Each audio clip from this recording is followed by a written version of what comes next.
بسم رب شهداء و صدیقین. آقای رئیس، خانم‌ها و آقایان، من یک مادرم. مادری که هنوز هم وقتی از کنار اتاق امین و مهدی رد می شود، دلش می خواهد در را باز کند و ببیند که مثل همیشه روی تختشان دراز کشیدند یا نقاشی می کشند. اما اتاق ساکت است. خیلی ساکت تر از چیزی که یک خانه باید باشد. صبح آن روز مثل هر روز دیگر بود.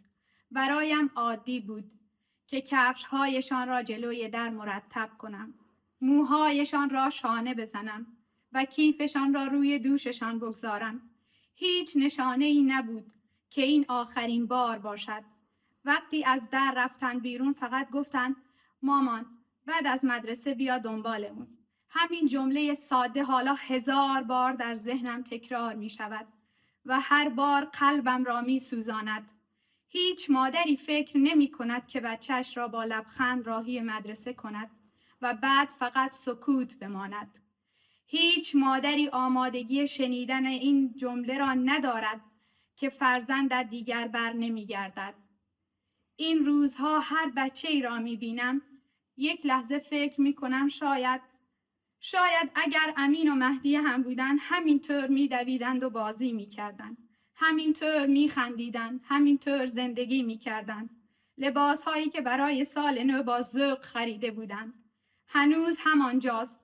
دفترهایشان نیمه تمام و رویاهایی که هیچ وقت فرصت نکرد ادامهشان را بنویسند. من فقط یک مادر داغدار نیستم. من صدای تمام مادرانی هستم که بچه‌هایشان را با خیال امنیت به مدرسه فرستادند. مدرسه‌ای که جایی برای یاد گرفتن، خندیدن و ساختن آینده بود.